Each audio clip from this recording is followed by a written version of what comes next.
Never. I'll never turn to the dark side.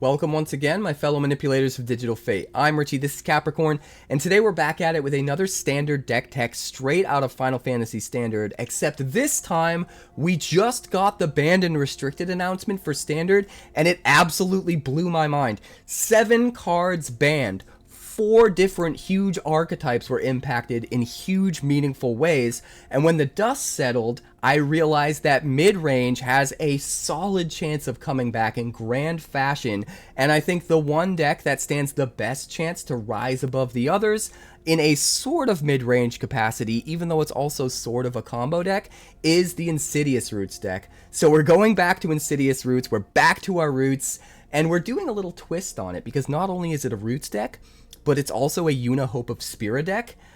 Why? You're gonna have to wait and see when we break down the deck, but the gameplay was absolutely nuts. We got some crazy wins, and I think that this deck is positioned to be a real top contender in the metagame right now, and I'm super excited about it. So before we dive in, please like the video. It helps my channel grow. It helps me get this video out to more people, and I appreciate it so much. All of you guys that have been liking the video every time, thank you, thank you, thank you. Subscribe if you're new, because I have a ton of crazy videos dropping, deck techs, spoilers, leaked cards, all sorts of shenanigans on the way. And be sure to catch me live Monday through Friday over on Twitch. That's twitch.tv/quarantinecapricorn, because if I'm alive and I'm breathing, I'm there and I'm streaming. Also, this video has been brought to you by Wonders of the First, because that might be my favorite new card game, but I'll tell you about that later. Let's break down the deck. So we are back, baby. We're going back to our roots. That's right, Insidious Roots is pretty nuts in the new Standard. Now that we have all of the crazy new bans that they just announced, Mono Red got nerfed into the ground. Prowess decks got nerfed into the ground. Omniscience decks got a pretty big hit. Even the domain decks with their value and the pixie decks, all of that stuff took a hit. And the main thing that I noticed is mid-range decks are way better than they were prior to all of these bans, which makes sense. It's kind of common sense, right? Roots is one of the better crazy mid-range decks that just snowballs into out-of-control value if you don't shut it down or kill it quick enough. And since a lot of the decks that could kill it quick enough are nowhere near as good as they used to be, we are taking advantage of that, and we are absolutely going crazy with Roots. But we are splashing white for a new twist on Roots that makes it even crazier, because we're using 2 copies of Yuna ℍ𝕆ℎ𝔼, a 3/5 legendary human cleric for 5 mana, but during your turn, Yuna and enchantment creatures you control have trample, lifelink, and ward 2. The best part, at the beginning of your end step, return up to 1 target enchantment card from your graveyard to the battlefield with a finality counter on it. So, not only can we use Yuna to get back an Insidious Roots that we mill early in the game, or to potentially get one back after our opponent destroys it, but we can also use Yuna to hit some really crazy end game bombs that help us just close out the game, especially if we run into some problematic scenarios on board. And one of those cards is Summon Knights of the Round, which is a 3/3 indestructible that costs typically way too much mana to actually hardcast. And on chapters 1, 2, 3, and 4, it gives us 3 2/2 Knight creature tokens. And then on chapter 5, triggers Ultimate End, giving all of our creatures +2/+2 until end of turn, and putting an indestructible counter on each of them. Now, what's crazy about Knights of the Round is it synergizes with multiple things in this deck. First of all, obviously if you grab it with a Yuna, it's just insane value, helps you close out the game super quick, and eventually gets to that ultimate end, which not only makes all those Knight tokens crazy, but any plant tokens that you've made with Insidious Roots are also pretty nuts, and when they get that buff and indestructible counters. The Roots itself lets us tap any token creatures for mana. It doesn't care about them actually being the plants that it creates. So as soon as we drop a Knights of the Round, we've got 3 more token creatures there, those 3/2/2 Knights, that could potentially be tapped to give us even more mana in subsequent turns. And if we have 𝑇𝑒𝑟𝑟𝑎𝑛 on the field, which is an all-star in this deck, we can actually tap those tokens for mana right away, which can also be pretty nuts. So not only are we able to use the tokens to generate mana, get it back with a Yuna to have insane board value, board advantage super early in the game, but we can also use the roots to generate enough mana to just hard cast a Knights of the Round. So even if we don't have our Yuna, we don't necessarily need our Yuna in order to play Knights of the Round. And the same is true for Summon Bahamut. 9 mana enchantment creature Saga Dragon. It's a 9/9 flyer. Destroys a permanent on chapter 1 and 2. Draws us 2 cards on chapter 3. Mega flares on chapter 4, dealing damage equal to the total mana value of other permanents you control to each opponent. We can get either of these cards out with Yuna, but we can also just get either of them out by ramping with mana from Insidious Roots. And to help us do that while also giving us even more to synergize with Roots, we're running a ton of mana dorks. So we have 4 Llanowar Elves, obviously, 4 Molt Tenders, because not only are they ramping us mana, they're giving us a way to exile cards from our graveyard and trigger our Roots, and also potentially mill cards if we have nothing else to do with them, so that we get stuff into our graveyard so that we can trigger the Roots, or possibly even set up a Yuna by eventually milling into one of these big hits. We're also using 2 Armored Scrapgorgers in the 2-drop slot. In previous builds, I always used 4 of these because honestly getting mana dorks that can also exile things from the graveyard and trigger our Roots is really good, especially when we can hit those mana dorks with a 𝑇𝑒𝑟𝑟𝑎𝑛 down tick, bring it into play immediately, and then because 𝑇𝑒𝑟𝑟𝑎𝑛 lets us activate abilities of creatures we control as though they have haste, we can use those mana creatures right away, so we can just kind of snowball insane value. If we have a 𝑇𝑒𝑟𝑟𝑎𝑛 out and an Insidious Roots, we can keep making plants, get back things that we can use for mana right away that usually exile things to make even more plants. That being said, we are down to just 2 copies now because there are just so many cards that want to be in this deck, and we have to make room. And since we have 4 copies of Llanowar Elves, we've already got 8 mana dorks at the 1-drop slot, so I think just another 2 2-drop mana dorks to complement the 4 Molt Tenders, so we sort of have a package of cards, a 6-card package that can generate mana and exile for Insidious Roots. I think that feels really good.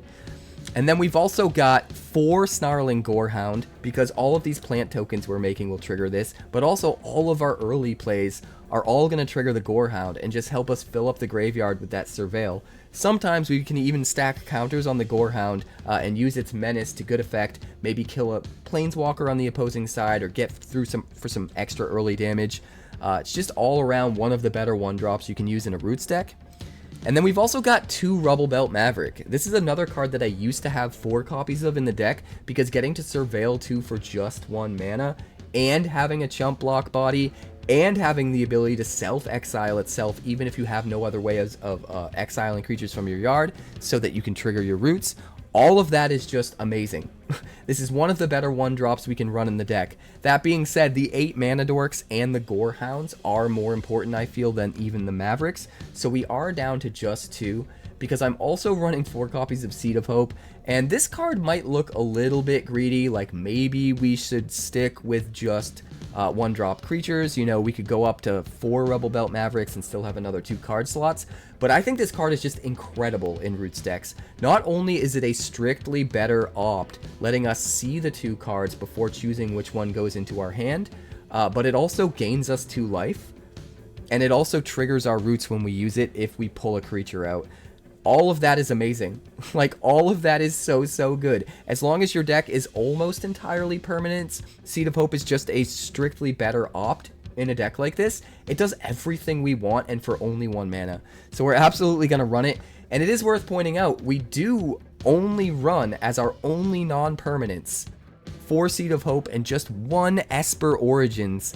This is a card I'd love to add more of, but we have to be very careful to keep our creature density as high as possible, and I don't want to go below 30. I think one of the common mistakes people make when brewing Roots is they get a little too carried away with some of the really valuable synergy cards that can interact with what we're trying to do with Roots and some of the other cards like 𝑇𝑒𝑟𝑟𝑎𝑛, but that aren't actually creatures themselves. I think people can get carried away, and what you end up doing is you end up kind of being a little bit win more, when really what you need to do is just consistently make sure you're always having creatures in the graveyard as gas to fuel your roots and to fuel some of your other synergies that can get stuff out of the graveyard. So it's really, really important, in my opinion, to keep that creature count at 30, or at least as close to that as possible. So we're only running the 4 Seed of Hope, the 4 Insidious Roots, that 1 cheeky Esper Origins, and then the 3 Tyvars as our non-creatures. We've got 30 creatures in the deck and only 18 lands, but you only need 18 lands because you've got like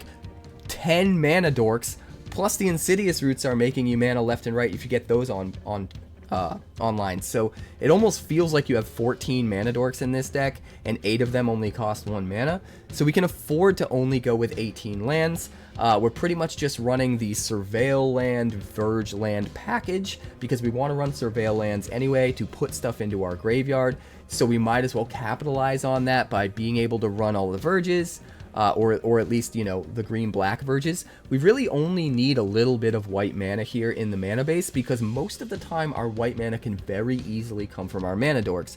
Molt Tender gives us mana of any color. Scrapgorger gives us mana of any color. Tyvar lets us untap either of those to get more mana of any color. And Roots makes literally all of our tokens, not just the plant tokens, tap for a mana of any color, including white. So we are running a little bit of white in the mana base, but it's mostly to get access to a second Surveil Land, and to get access to another card that counts as a forest to turn on our 1 copy of ℍ𝕆𝑚 City, which is nice if we can get this untapped consistently, but is just a little bit of extra gas to let us exile things from our yard, trigger our roots, and not only that, it creates a 1/1 token that can then also be tapped for mana of any color if we have a roots in play. So really, really valuable synergies with roots. That being said, I don't want to be too greedy with it. I think we can only really afford to run 1 copy in a 3-color deck like this, but we are absolutely running that 1 copy. We've also got 4 copies of Overlord of the Baelmerc. This is the 1 card in the deck that might accidentally mill our roots, which can really suck, but we help make up for that by running the Yuna, which can grab roots out of the yard, which is incredibly important. We're also running 3 copies of Disruptive Stormbrood, because we get access to early on-curve removal, cheap, consistent removal at 2 mana that can destroy their early creatures that they're curving out with if we're up against aggro, or sometimes even some of the mid-range decks to get some of their early plays. But the cool thing about Stormbrood is when you use it, it gets shuffled back into the deck. There's a chance you can redraw it, so playing with 3 of these kind of feels like playing with a little bit more than 3 of them, because sometimes you're increasing your chances of redrawing one just enough to actually draw another copy early enough in the game when it would actually matter. So sometimes it can feel like we're running 4 by running only 3. The other thing that's really important about Disruptive Stormbrood is it counts as a creature when it's in the graveyard, so it's another way to keep our creature density high while actually having some early curve removal, so that if we're desperate and we need to exile something to trigger our roots, and we've only got the Stormbrood in there, it's way better than if we had like a Go for the Throat or something like that. We still are able to synergize with the roots in that way. And then on top of it, if it happens to be the mid to late game and you really need to get rid of an artifact or enchantment, you just hard cast this as the dragon, destroy the thing you need to, and if they ever kill the Stormbrood, it's still in your yard so that you can exile it and trigger the roots later on as well. So I think this is like the premier 2-mana removal to run in a roots deck because of all of those ways that it synergizes, and we're going to run 3. I wouldn't fault you for running 4, but I think 3 is the right number, since when you do play it, it does get shuffled back in, and you still have 3 hits in your deck to potentially hit and redraw into more removal. We've also got just 1 copy of Honest Rutstein. What's great about Honest Rutstein in this version of the deck is not only is it always going to have some kind of creature it can pull out and trigger your roots, and then get a cost reduction online so you can play even more stuff from your hand, sometimes even the creature that you pull out, like maybe it's a Baelmerc or a Stormbrood that you get to now hardcast because of the cost reduction, or maybe it's even just the Scrapgorger that you just get to pay for just 1 mana.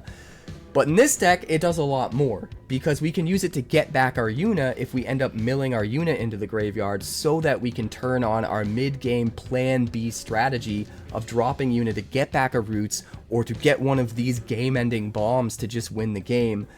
But in addition to that, it's also going to add cost reduction to playing Yuna itself, and as if that wasn't enough, even if we don't go for the Yuna plan with the Honest Rutstein, we're still reducing the cost of our 𝐏𝑆𝑏𝑚𝑒ts and our Summon Knights of the Round by 1, so that it's even easier to hardcast them with all of our extra mana from our Mana Dorks and our Insidious Roots. So everything in this deck is just firing on all cylinders, and at first glance it might appear like there isn't enough gas for Yuna, but it's kind of perfect, seeing as she's a backup plan. It's really trying to get to that 6-card package of 4 Roots and 2 Yuna, so that you always have one or the other. Because I found that without Yuna, if you just don't get to your Roots quick enough, the game just kind of fizzles out for you, right? You need to get to your Roots. But with 2 Yuna in there, you can way more consistently hit either one or the other. Use the Yuna to get the Roots that maybe you're not hitting, but then pivot and use it as an alternate win condition, even if you don't get the Roots. And because of all of that, and because she's not a wasted card even if you don't get the Roots, I think everything is nuts. You can bring back the Roots, you can bring back your bomb hits, you can even bring back your Overlord of the 𝐵𝑒𝑒𝑚 as the creature, get more milling, get another creature back into your hand. Just so many overlapping synergies. So even though we're not always going to use Yuna to make the most bombiest play possible, she's always going to be valuable and beneficial to the deck in multiple different ways. So I think this version of the deck is actually really awesome. I'll probably continue to iterate on it. Oh, excuse me. I need coffee. I'll probably continue to iterate on it in the future because I think it's really cool. But I'm going to drink some coffee and you guys can check out the games, which were absolutely wild. I'd like to thank the sponsor of today's video, Wonders of the First. Wonders of the First is a brand new collectible card game similar to games like Magic the Gathering, Yu-Gi-Oh! And Pokemon, featuring a unique action-based resource economy that helps avoid pitfalls like Mana Flood or Mana Screw, and a battlefield containing multiple realms that unlock over time as you fight for control of the stones. The first 400 card set is called Existence, and they've even partnered with Star City Games to host their competitive play tour at every single SCGCon event starting in August. The game contains alternate borderless art variants, as well as highly sought after limited edition numbered prints, culminating in a 1-of-1 stone foil. And the best part is that the developers have a community-first approach with a card database and deck builder available via Cardio, as well as a version of the game available on Tabletop Simulator, all for free. For more information, be sure to check out wondersccg.com today. That's wondersccg.com. This looks pretty decent, not amazing. We don't have our 1-mana Mana Dorks at all, but I still think we can make it work. We're going to start with the Underground Mortuary. Dump the land. If we draw an untapped land, we can play the Roots right away. If not, we're going to play the Gorehound.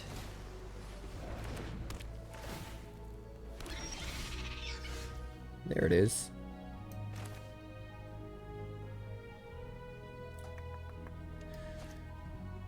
You know what? I actually think maybe playing the Gorehound would be better anyway. Yeah. Let's fill up the yard. Because we've got another land now that we can play untapped. Which means we can play Insidious Roots into Seed of Hope, make a plant, trigger the Gorehound. And still have the Gorehound to potentially block if we're desperate, or more than likely attack with the Menace. Every damage counts. Every damage counts. No blocks. Do your worst. Is this mono blue prowess? It might be.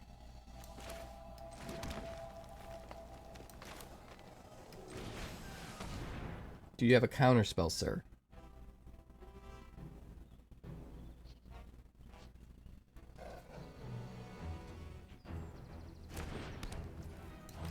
The answer would be no. Seed of Hope.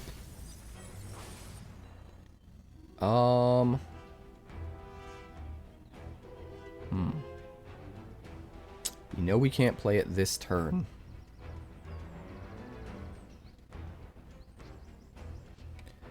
So next turn, what do things look like? If we grab the ℍ𝑚𝑐𝑒 City, we can play Esper Origins and 𝐵𝑒𝑚𝑚𝑚. I think that might be better.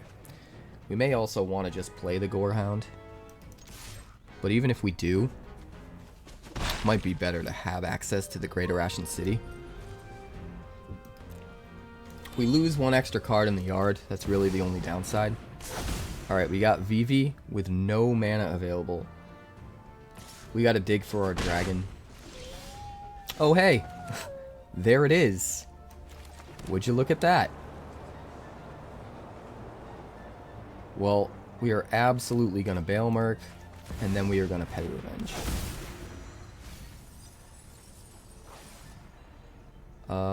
We would like to trigger the roots by hitting a creature, but we would also like a Tyvar.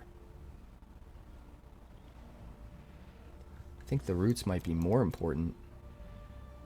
Hard to say. You know what? Let's just grab the Tyvar. Petty Revenge the Vivi. Good night. Swing one. Somehow we are winning the race against ℍ𝑗𝐴𝑏𝑧𝑒𝑐ℎ. Is it a surprise? No. Not since Corey Steelcutter and Monstrous Rage got banned. We got Ral Crackling Wit. Making otters. I hope you've got bottled lightning share. You otter know. That card's pretty expensive.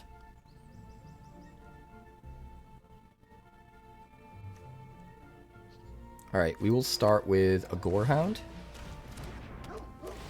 Trigger. Knights of the Round in the yard. Then we will play Tyvar. And if we hit a mana dork, we can play some stuff. Not finished yet. Oh, baby. We are off to the races. Molt Tender. Drop the land. More triggers. Gorehound. Elves. We got 2 mana available to us. Neither one of these is going to let us exile. Actually, the Scrapgorger will let us exile. So, what we should do is this. Get rid of a creature in our yard. Probably one of the Llanowar Elves. Make another plant token. Get some more triggers.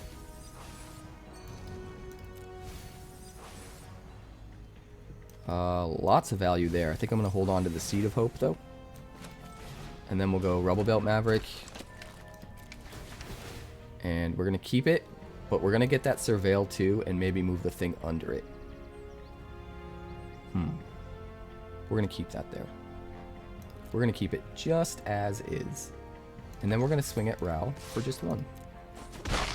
I think we're perfectly set up, guys. We've got 4, 5, 6, 7, potentially 8 mana next turn. So we flash back the Origins to draw the Stormbrood to kill the Vivi and still have 1 mana left over to use Seed of Hope to trigger our Insidious Roots. I'm thinking it's going to be wonderful. Into the Flood Maw. I've calculated exactly what Did not expect that. That was rude. Well, he's got 1 mana available. He's going to make an otter. That's fine. We're going to chump block with the Rubblebelt Maverick, I think. Ooh. Yeah, we're definitely going to chump block with both of them. Don't want to lose the Gorehound, but way better than losing Tyvar.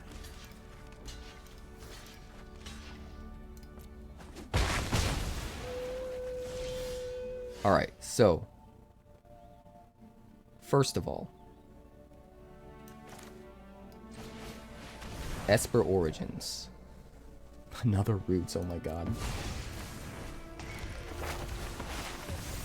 Give it to me. Then we will Petty Revenge the Vivi. Then we will uptick to untap this boy so that we can Seed of Hope, get back a Rutstein, trigger the roots, put another thing in the yard, use that to play that on that, get another plant token, dump a Scrapgorger, and then swing at Ral for 2. I am not giving up. And now we're perfectly set up, man. Like, he's gonna have to devote everything he has to taking out the 𝐻𝕉𝑟. And even if he does, I'll just we don't really need it anymore. Like, it'll absolutely make us skyrocket to a win. It'll be like jet fuel if it stays around. But we don't need it to win anymore. We've outvalued him. We're still at 22 life against 𝐼𝑧𝑖t. We can Rutstein to get back a Disruptive Stormbrood to kill something again if we need to. If we don't need to, we get the Overlord of the 𝐵𝑒𝑒𝑚. Or actually, with all of our mana, if he doesn't deal with our roots, we maybe just get back the Summon Knights of Round and play it organically. And the 3 tokens that it makes, we can immediately use for more mana as well. And we get a cost reduction from Rutstein on Knights of the Round. Everything looks wonderful. 1, 2, 3, 4, 5, 6, 7, 8. Yeah, we can easily play it.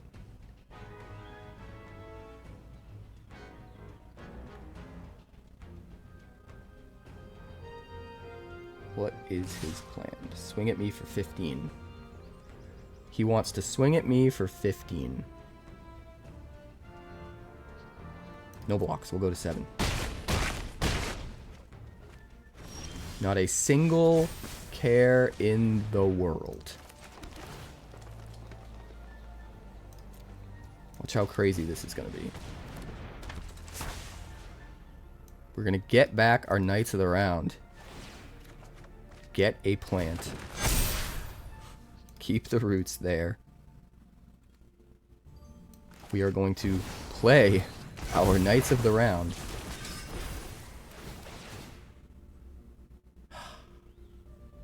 I guess maybe we should probably ditch it, push past it. Right?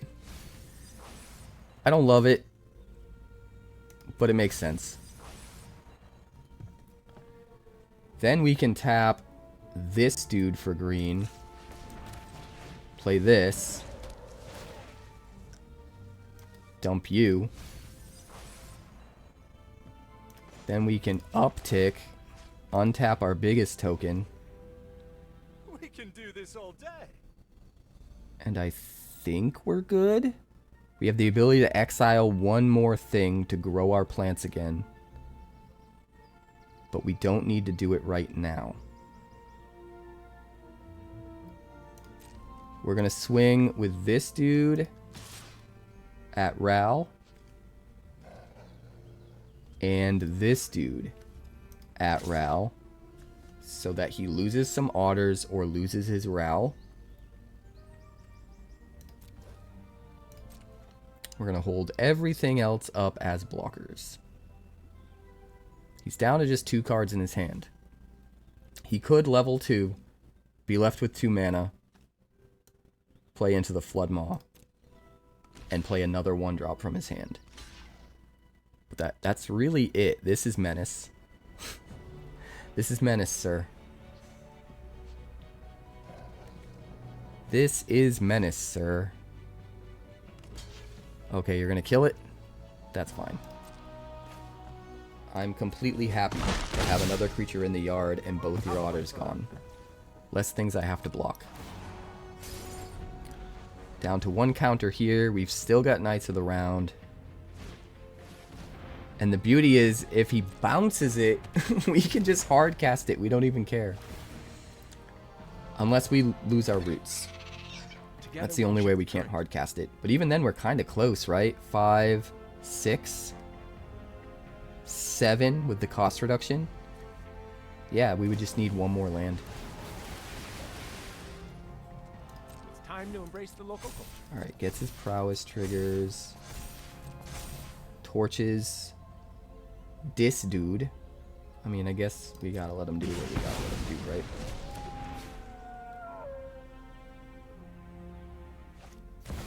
Buster Sword.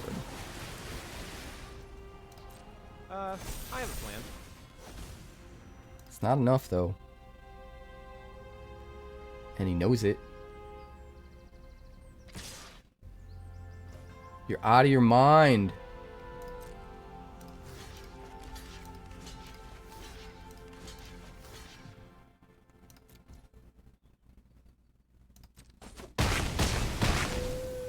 You are out of your mind. God bless you. Let's exile a thing. Gorehound. Get another plant. Buff up all our plants. My turn. It's my turn. Let's make more things. Let's give everything trample. Let's Seed of Hope. Let's do all the things that are good. Let's grab a Yuna. Let's play the Yuna. Let's smash you in the face for death. Yeah, this deck works. Yep. Can we keep this? We have no black. We have 2 elves. We have a Scrapgorger.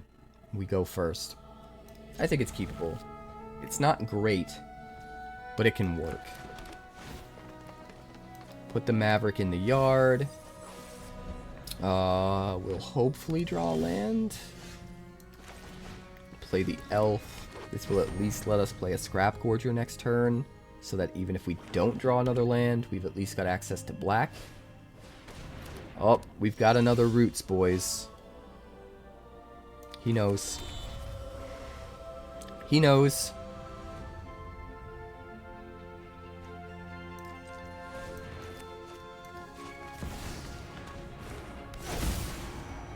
See what we can do.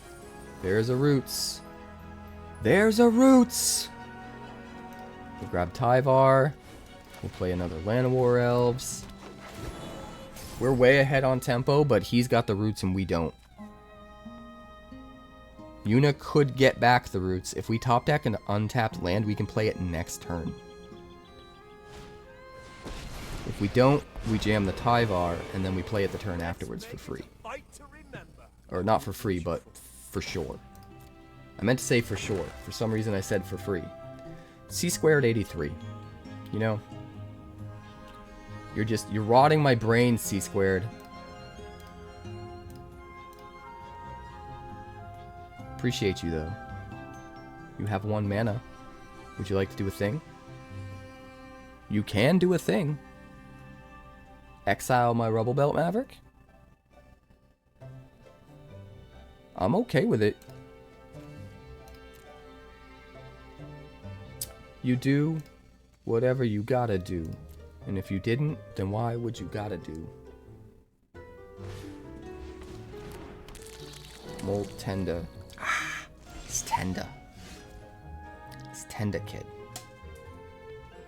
Alright, so we could Disruptive Stormbrood the Ooze and play the Scrapgorger. Which means he'd have to choose what to eat now. Which I think is what we want. I think we need him to make a decision now. Because if he doesn't hit our Roots, we can get the Roots back eventually. So no 𝐻𝕍𝑠 this turn.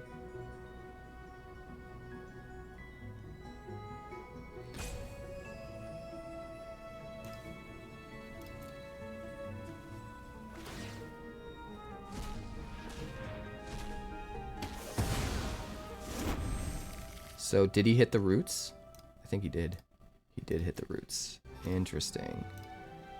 It does change things a bit. We'll dump a 𝐻𝕍𝑠. We'll play a Scrapgorger. Pass the turn. So he's ahead right now, but we do have 6 mana out. Like, literally 2 more mana, we can just hard cast Knights of the Round. 𝐻𝕍𝑠 lets us untap a creature as well. So we get 𝐻𝕍𝑠 out, we only need 1. 1 more mana. And if he hasn't exiled our whole yard, we can actually use Tyvar's ability to get back a Molt Tender or Llanowar Elves. And then we're there. So not next turn, but the turn after, if he's not able to get rid of our creatures, we are absolutely playing Knights of the Round. And then after he gets rid of it somehow, we could Yuna it back? Maybe?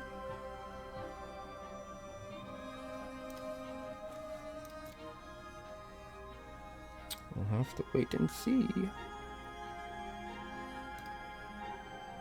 I can do this all day. You don't got enough creatures, man. Dredger's Insight.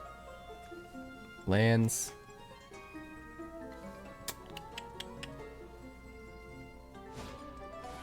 You need to replace some of those lands with creatures that can make mana. So that you have more creatures when you mill.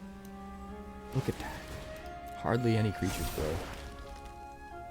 It's just gonna take them so long to go off. Nobody has quite learned this lesson. Like, everybody's overcommitting to non-creatures. You gotta be super careful about your non-creature slots and roots. If you can keep your creatures at 30 while still having everything you need in the deck, you're gonna be in a really strong position. Okay, so he can exile one thing. Any one thing.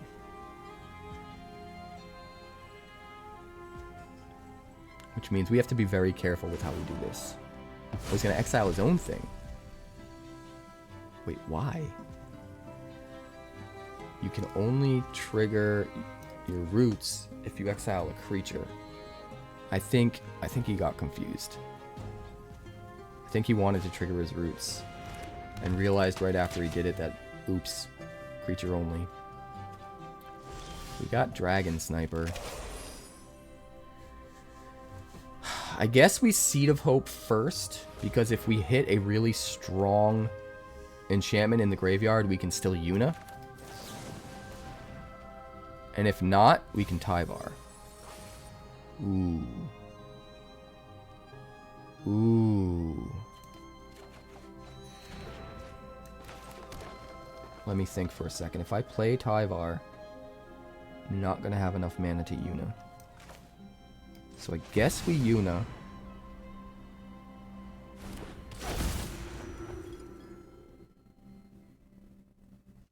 Pass a turn.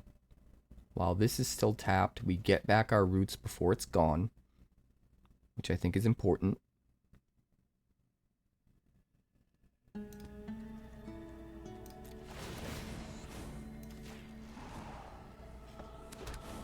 Get back our roots.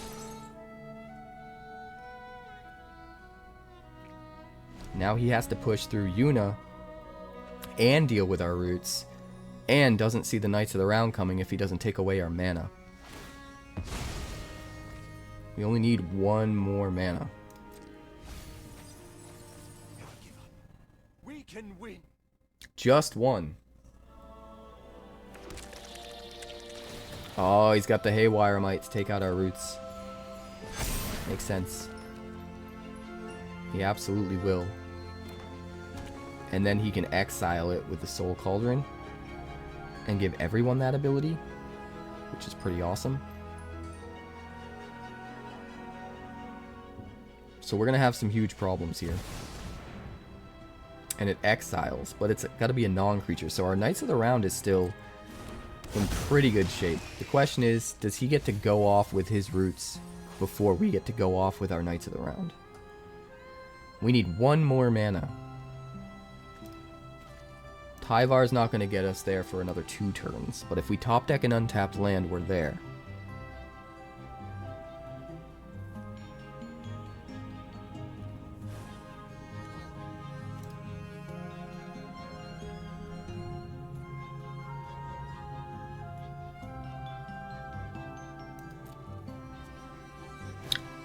If he tries to kill our roots,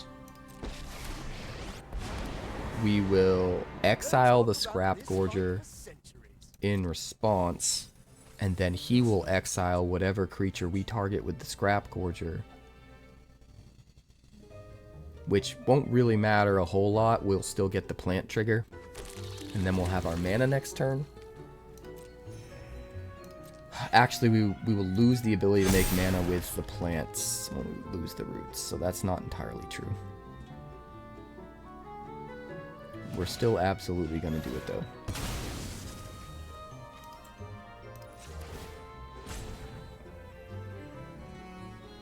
Hold on.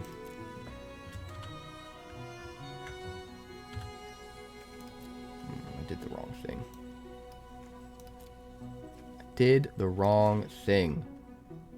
I needed to make green. I could have used the Rubblebelt Maverick.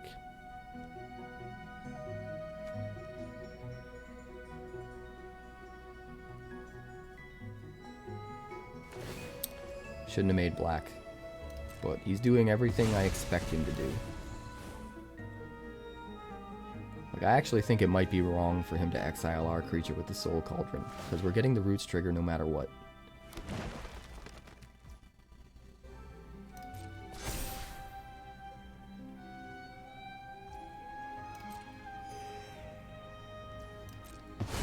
No matter what.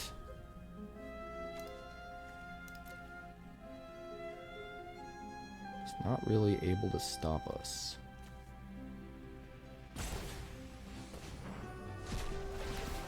We're still 1 mana away, which is a bummer.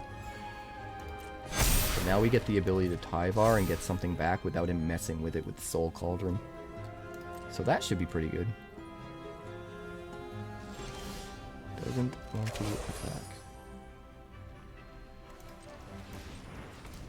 Alright, we're going to start with 𝑇𝑒𝑟𝑟.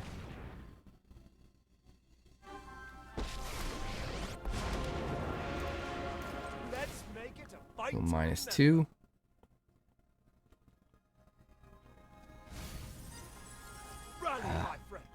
No big enchantment in the yard for Yuna. That is a bummer. Let's make sure we have some more mana, I guess. 1, 2, 3, 4, 5. We'll play Rubblebelt Maverick. Get another chump blocker out there. I think we just draw it. No, because we're going to get to trigger it this turn with Yuna. Yeah. If we weren't going to be able to use it till next turn, he gets to untap the Soul Cauldron. We definitely just set it up to draw, I think.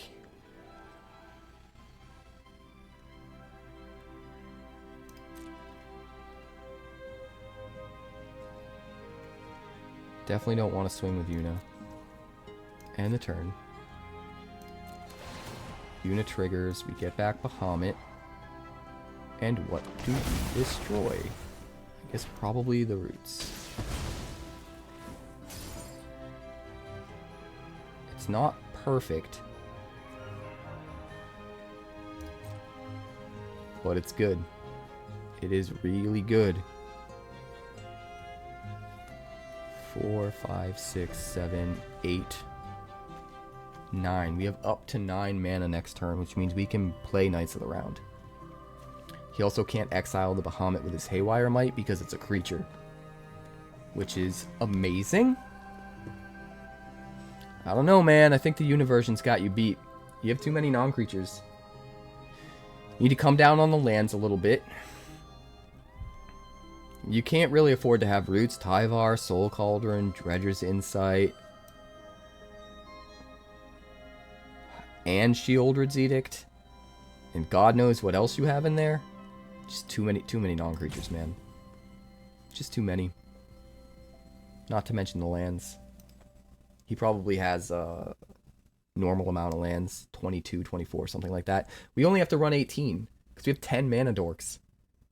We have 10 mana dorks, plus the roots will make us mana sometimes. With the tokens.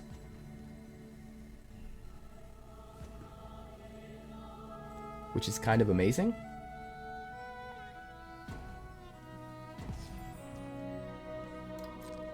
Alright, let's see what he's got.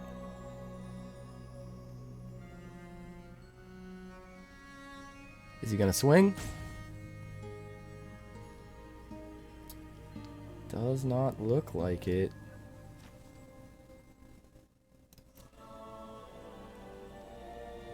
It's a good backup plan. The Yuna Bahamut Knights of the Round thing.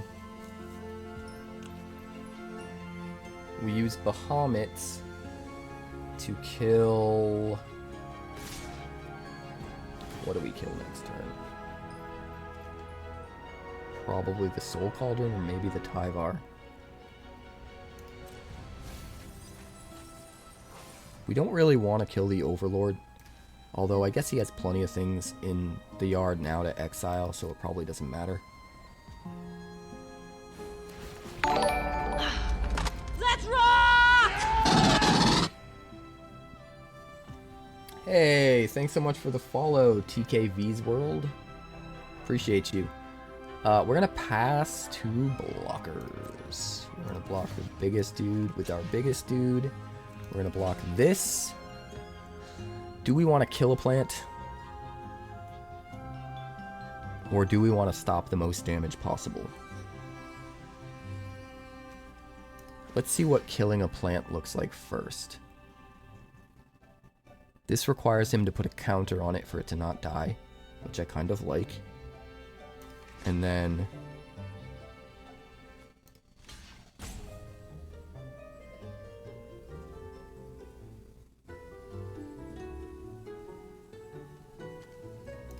something like this. 4, 5, 6, 7, 8.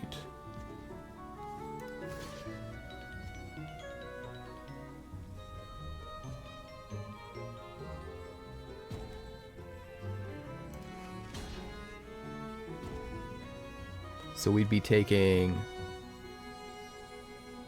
13, 15, go to 7.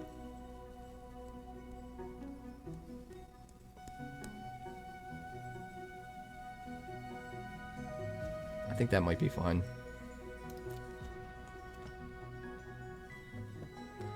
We'll go to 7, we'll kill some stuff, we'll attack for stuff. We get to gain life off of Yuna, we gotta remember that part. We're going to gain at least 9. Alright, he can exile cards from yards. But he doesn't really have a lot of value to get off of that.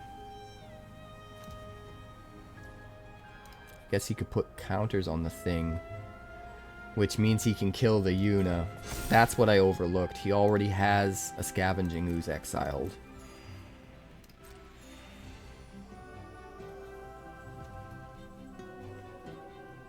It's okay, though. I think he can only get 2 triggers.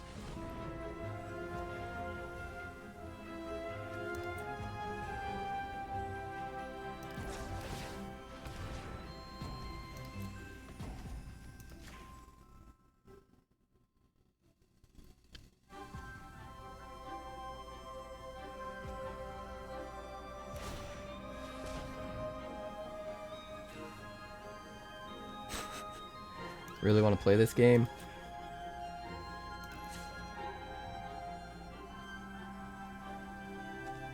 Wait. What is he targeting?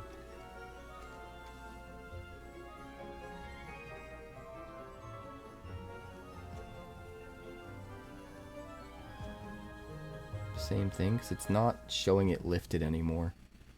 So it's kind of confusing. I think it's this one.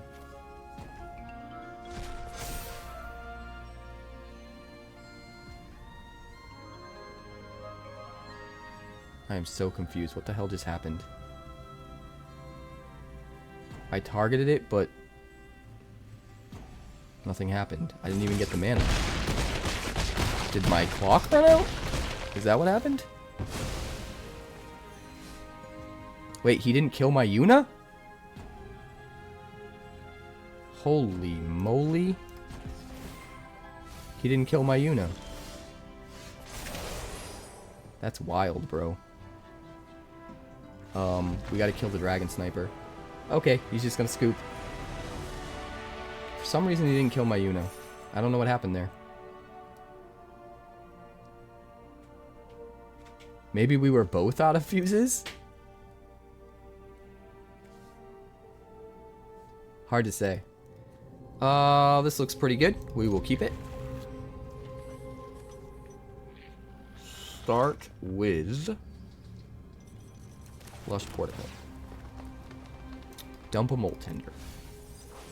Gots to dump the Molt Tender. You have to resist the urge to hold on to creatures on top that are going to be really good to play out and curve out with, because it's all about numbers. You need the creatures in the yard. Every once in a while it might be right to keep it if your hand is poor, but for the most part you got to do the thing. I think we kill Tifa.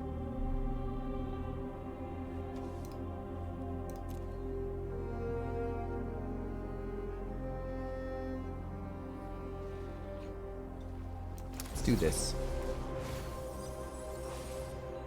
Get back. Get some Molt Tender. Make a plant. And petty revenge the Tifa. Kill it while we can. This gives us 4 mana next turn to go completely off. Completely off. Oh man, even more mana. Even more. So we will start with the Gorehound. Then we will play Rubblebelt Maverick. Get some Surveil triggers. Dump it. Dump it. Dump it. Then we will Seed of Hope. Oh man.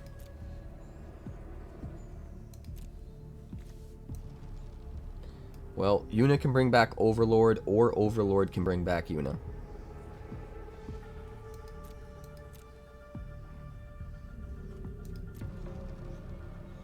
Difference is we could cast Overlord this turn.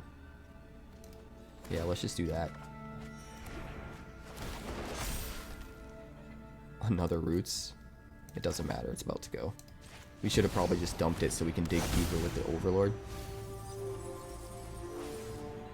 Take back Yuna. We'll pop off the Roots. Keep a land on top, I guess. That's fine. Pass to you, and I'm pretty sure we're taking over. I mean, he could go off this turn with the Hydra. I think it's probably a little too soon.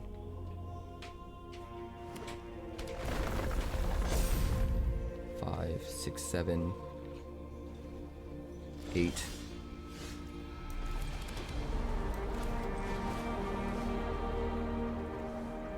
Save the clock tower. Ooh, Tyvar. I do like Tyvar.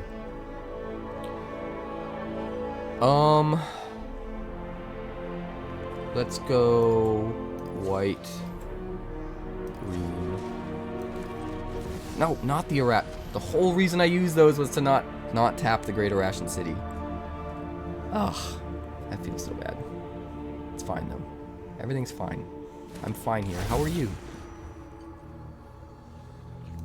Swing with the Gorehound, because we can.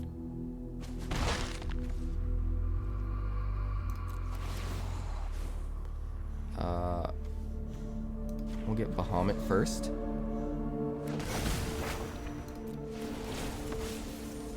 Kill the Hydra.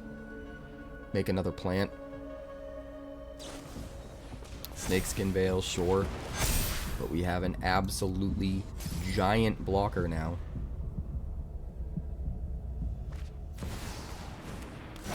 Bristly Bill.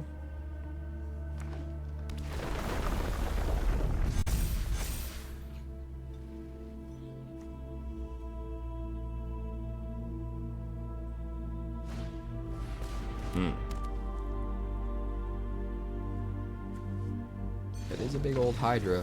Not big enough. Not big enough. All 3 Underground Mortuaries. I mean, the rest of our hand looks good. We're gonna keep it, but still kind of ridiculous. We'll keep the Verge. Absolutely.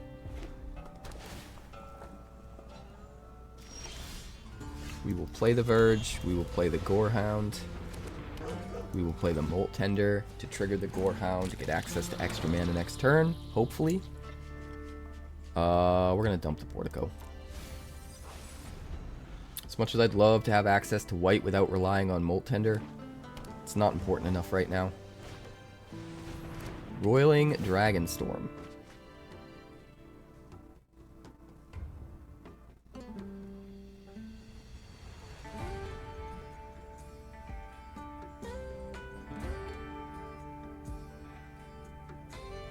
Difficult decisions, my friend? You are a control freak after all. I wouldn't put it past you.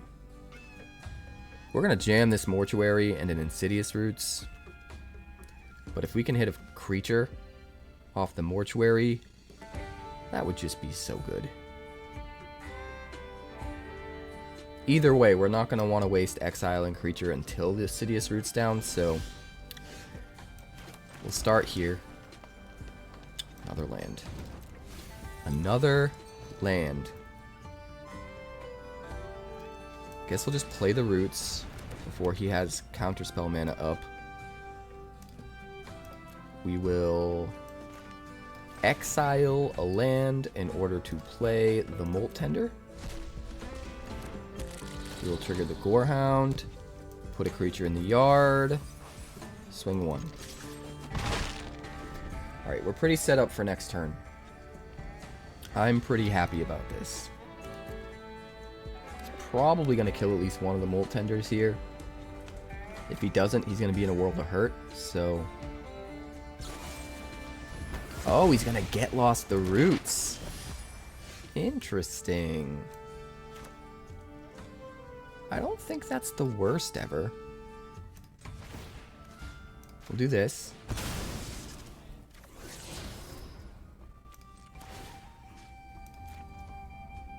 Yeah, we'll do this.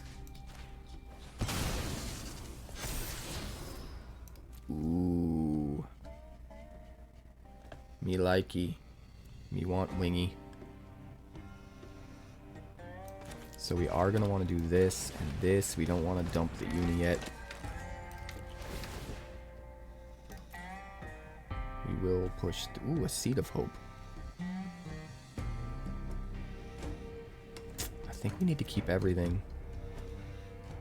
It sounds greedy as all hell. But we'll just swing.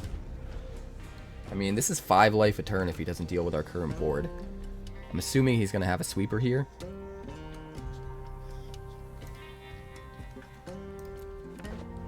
But we've got Yuna, so if he taps out for a sweeper... I mean, we'll need to wait a turn, but... Theoretically...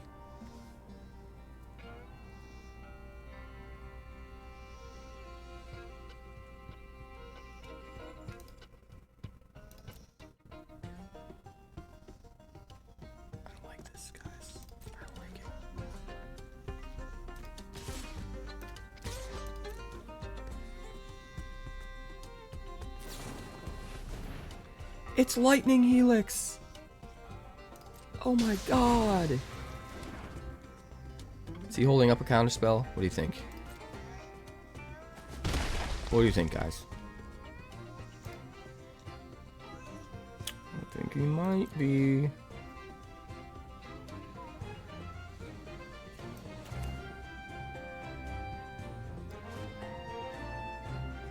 I really don't like it.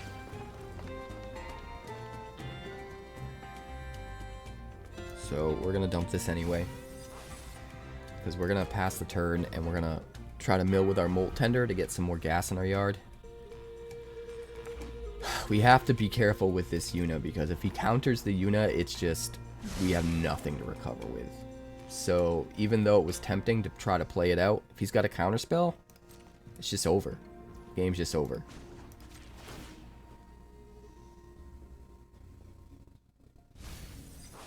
Another Seed of Hope.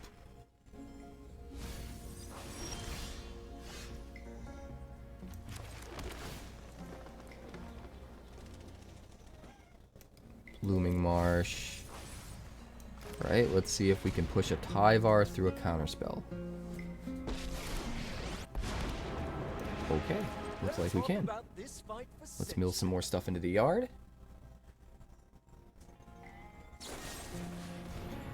Get lost the 𝐻𝕉𝑚𝑒. That's a bummer, because if we find a mana producer, we can't use it this turn. Very frustrating.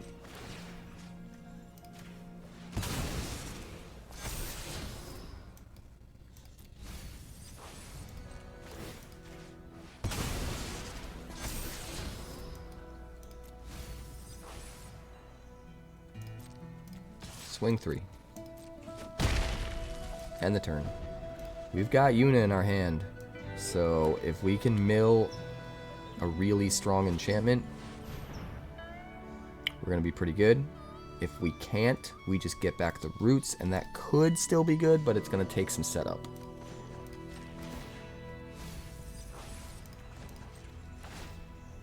Ah, there it is. Well, we haven't actually seen a counterspell yet. It's possible he doesn't have any. Oh, now we don't have white. I overlooked that. Now we don't have white. Guess I probably should have just taken the chance and played it last turn. I should have anticipated a sweeper of some sort coming. Chandra, but he is tapped out now. If we can just get white mana.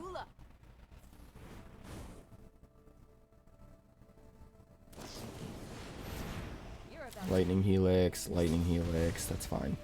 It's pretty out of gas. Still can't play the Yuna though. Keep it going. Keep it going. We can still pull this out. I believe in us. I believe in Harvey Dent. And I believe in you.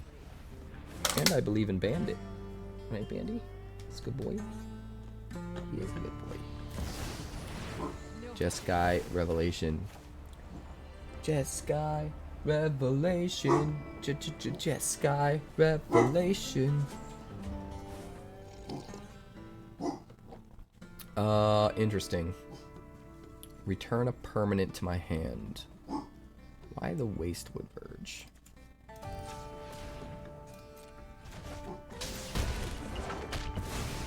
That seems kind of silly.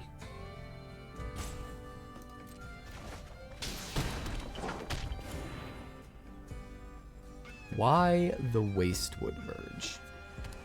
I mean, I guess you gotta return something, right? I would think a land that comes into play tapped, though. Bahamut! That's 6 mana right there. That's 7 if he doesn't get rid of the Llanowar Elves, which he absolutely will. Might be able to just hard cast Bahamut. I'm really regretting not using Yuna when I had the chance. I don't think it would have made a huge difference, but still, at least I would have gotten to do the thing.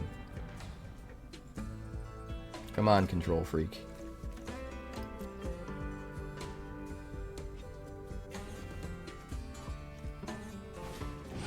It's really bizarre to me that he's using temples with verges and basics.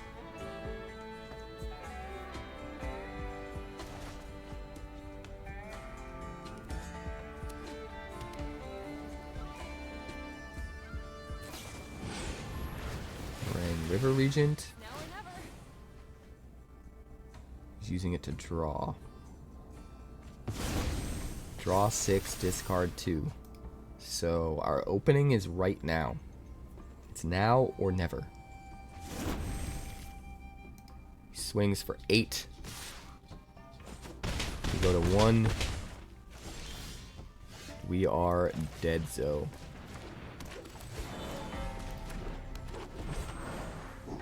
Yeah. It's just over.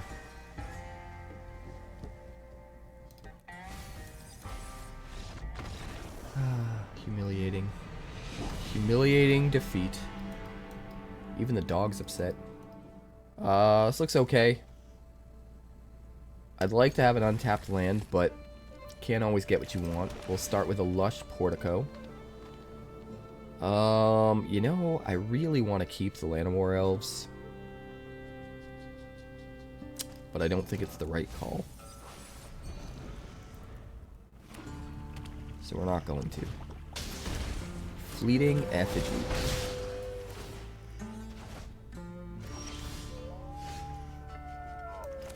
We'll play the back streets back, alright.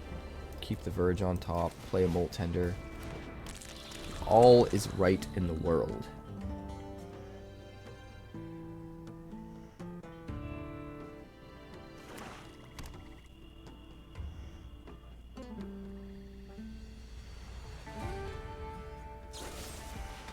Bitter Triumph, sure. Alright, so we're gonna start with a Seed of Hope. And we hit another Seed of Hope, which is hilarious. We're gonna want the Scrapgorger out first, I think. Stops the Fleeting Effigy without buffs. Still gives us mana ramp. Gives us a way to trigger our roots if we end up finding it. We are 1 mana away from playing Yuna. Should probably try to fill up that yard and find something big to hit. Take 3.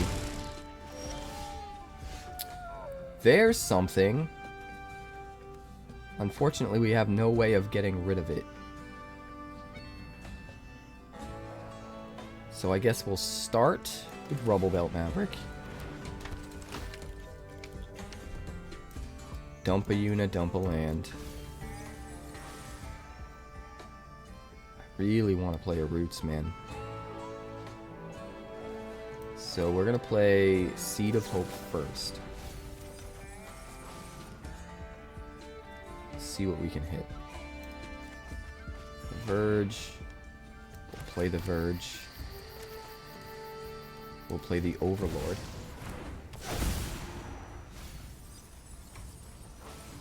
And we will grab... I mean, we've already got Yuna. Suppose we might need multiple Yunas.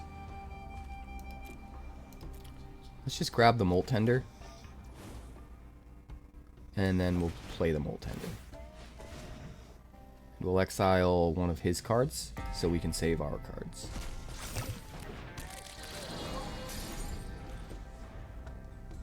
That seems fine.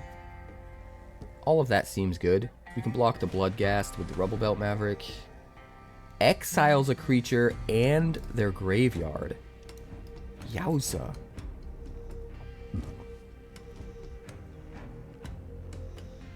Yowza. 6. I mean, we're 2 mana away from playing Knights of the Round out hardcast. I think it's got to be the Maverick. I mean, it does mean we're going to need more cards in the yard.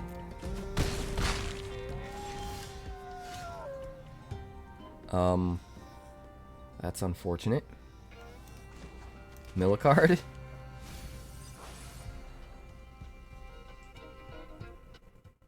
I mean, I guess we might as well get it out. And dump a card from him.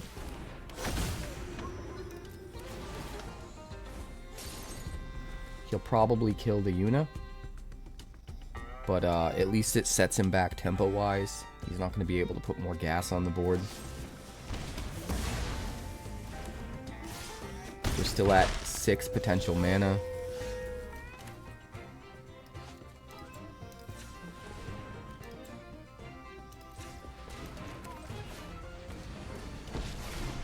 Play Tyvar. Use Tyvar. It's not a victory. Grab a Gorehound. I guess we pass. So with Tyvar and our mana dorks, we're now at functionally 7 mana.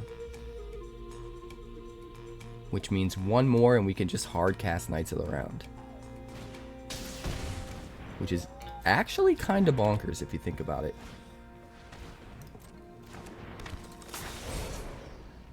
Spiteful Hexmage. Take the damage.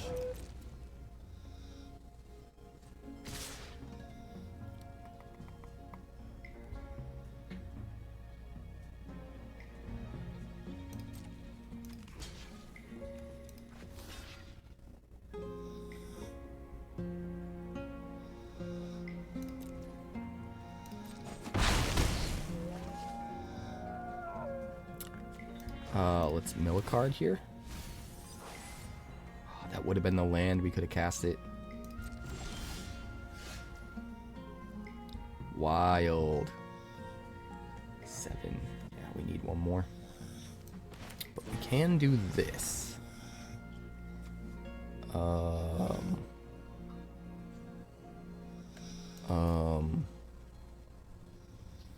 And then we would spend the 4 to flash it back.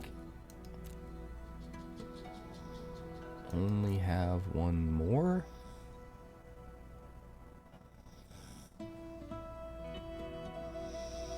That's tricky.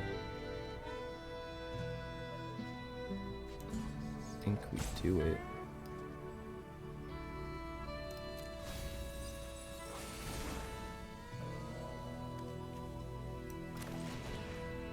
Auto pay. We are going to exile a card. The land. And then we're going to exile our opponent's Bloodghast. We're going to dump both of these in the yard.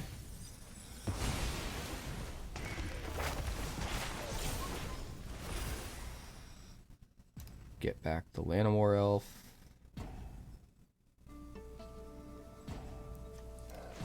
Uptick the Scrapgorger. We could play the Llanowar Elf. And then we can cast Knights of the Round next turn, but then we don't have this as a blocker. I think it's probably worth it.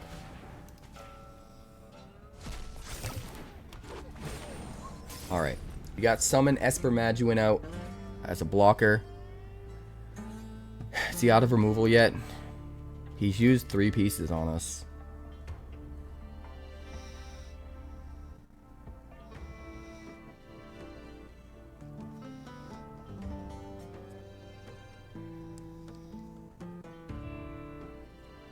Come on, death by death. You are ambitious.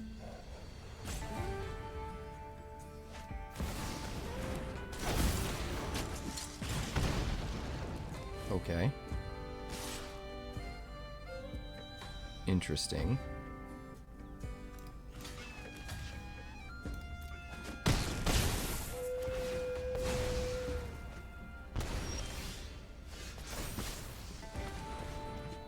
That's a lot of mana. What do you think, guys? Do we need Knights of the Round or do we need Bahamut?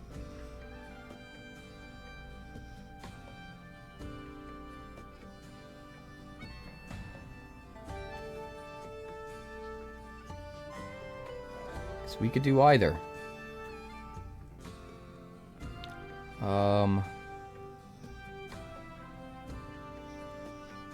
Think. Let's do this.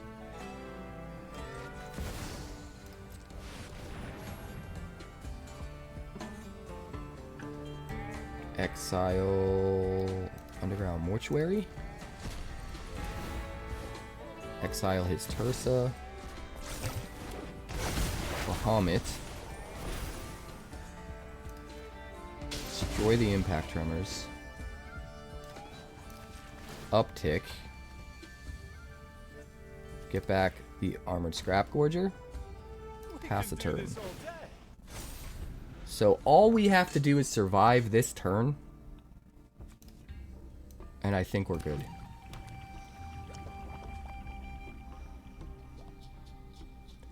ℍ𝑚𝑒 attacks, gets us back Yuna. But we'd be after our attack phase, so we wouldn't be able to get the lifelink. That is relevant. That is definitely relevant.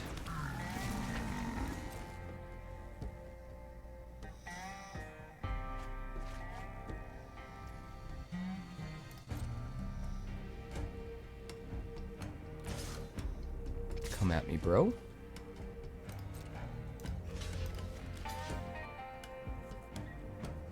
He wants to get the triggers.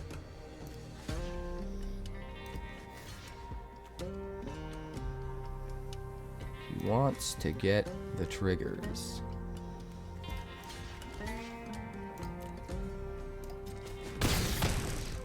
go up to 16. We're going to go down to 2.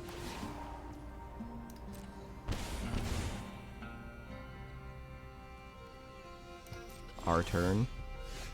Maduin's going to go completely ham. Get rid of Sephiroth. Oh my god. Yeah, it's over. It's over, buddy.